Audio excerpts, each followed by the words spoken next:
Hi, fourth graders. Today we're going to do a little cooking show.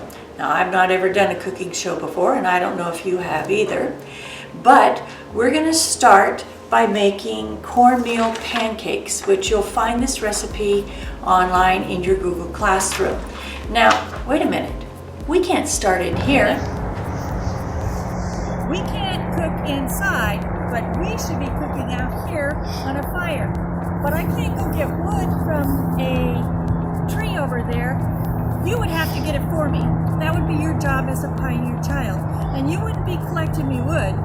You'd be collecting me something else. Know what it is? Buffalo chips. Okay, we're back in my kitchen. Now, in my kitchen, I'm going to gather the ingredients that are on the sheet. And then I'm going to walk you through how to make cornmeal pancakes. And at the end, I'm going to ask you, why do you think that they made these pancakes before they left and not while they were on their journey? They did make something similar called Johnny cakes when they were on their journey.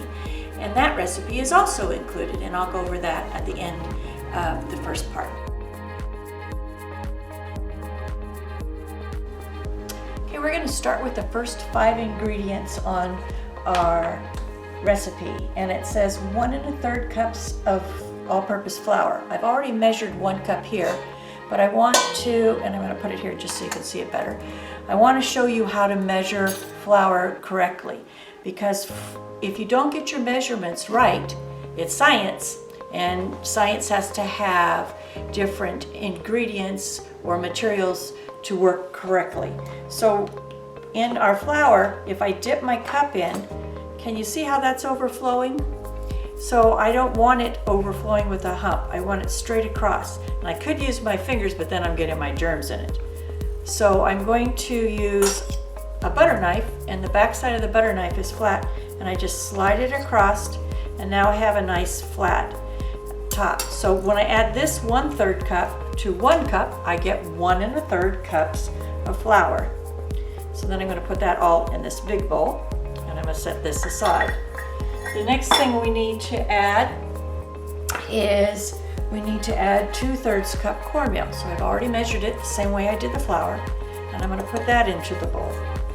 The next thing we need is 2 tablespoons of sugar, and that's this blue bowl. And I did the tablespoons, which is this, the same way that I did the flour, where I scooped it in and then ran my knife over the top of it to get a level tablespoon. After the flour, we need 4 teaspoons of baking powder. Notice the difference? The sugar was granulated and this is more powdery. That's 4 teaspoons of baking powder. Then we need 2 teaspoons of salt. And because the salt looked a lot like the sugar, I put it in a different color bowl. And then we just let this sit off to the side. And we go on to our liquid ingredients. When we come in our liquid ingredients, we need to start with milk. Now, this is the kind of measuring cup you use for a liquid like milk. So we need, in this, we need 1 1/3 cups of milk. So here are the measurements along the side. 1 1/3 is right, let me turn it this way to see, is right there. So I'm going to pour the milk in till it reaches right there. So you kind of tell me at home when to stop.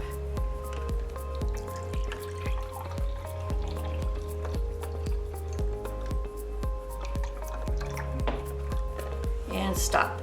Okay, so now that I have 1 1/3 cups of milk, I'm going to pour that in a second bowl right here. And think about it, on the Oregon Trail, they would have had to pull the cows along behind them. Somebody had to make sure they got enough to eat, and somebody would have to milk them every day.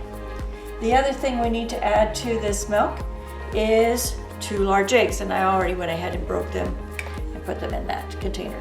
To get the eggs, you'd have to take the chickens along. And if you take the chickens along, you have to take feed along.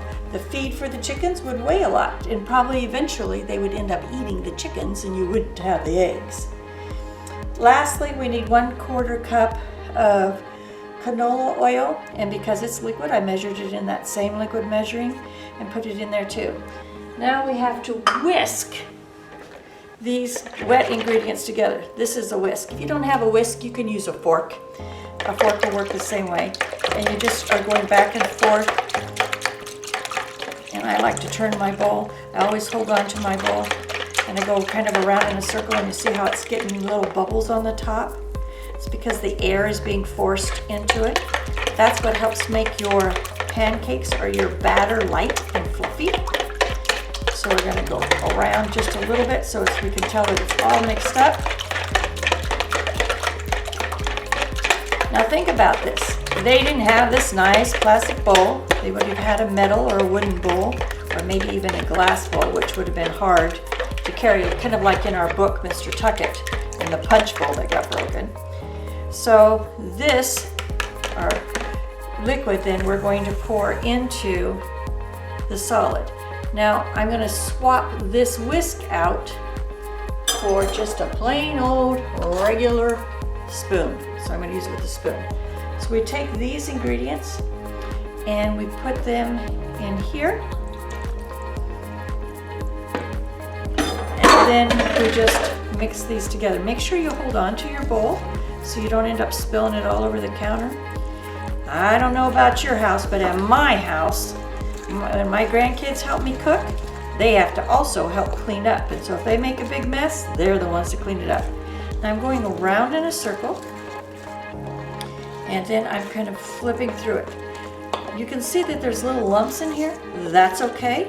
The lumps will stay in there. They'll bake up just fine, light and fluffy. And I'm going to mix it just a little bit longer. I don't have to make sure that all of the lumps are out, just that some of them out. Okay, can you see that most of my lumps are out? And when I scrape the bottom of the bowl, I make sure that I don't have any powder or any of the solid ingredients left. And as you can see, it's kind of thick. Now I'm gonna let this sit for a minute while I turn the stove on and get it ready. Okay. Okay, now we're over at the stove, and I'm using a flat griddle.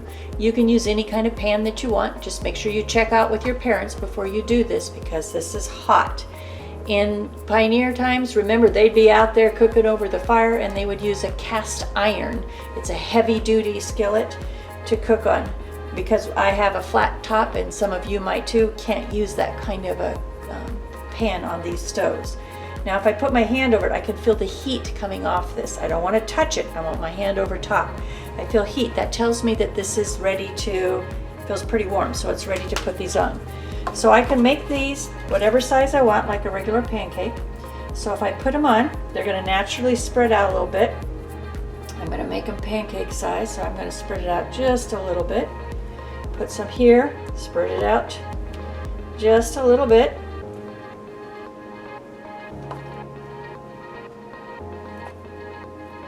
Now the temptation usually is to go ahead and squish them down and poke some holes in them.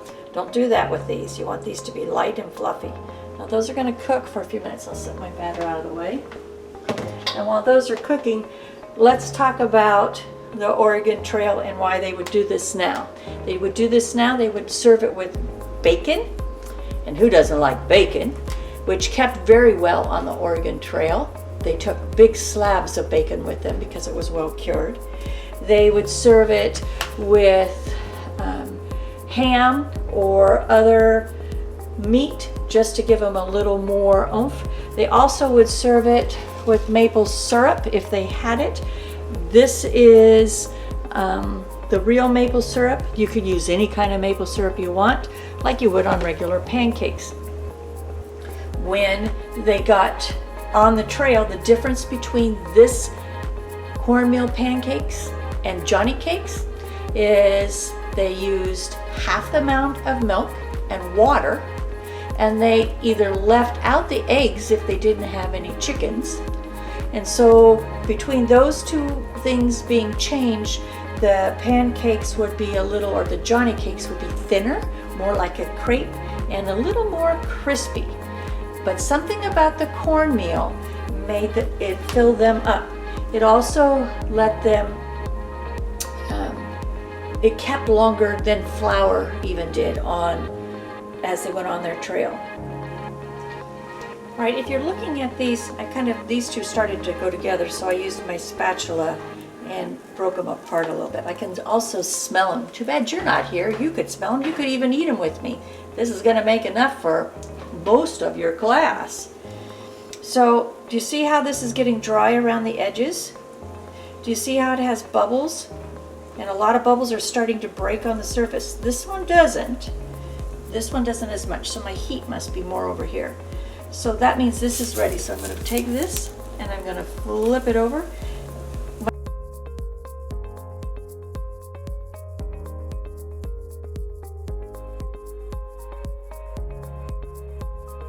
Okay, I'm only going to eat one, and I'm going to pour a little syrup on the top, just like I would a pancake. Now, here's what I want you to do. If you would like to, you can copy and do this same recipe, or you can find another Oregon Trail recipe online and maybe cook it. Use Spunsy to share it, and there's instructions in our Google Classroom how to do that.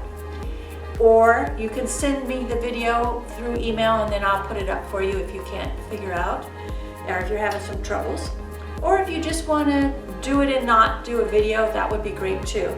I'm going to go ahead and taste this. Let's see, just a little taste.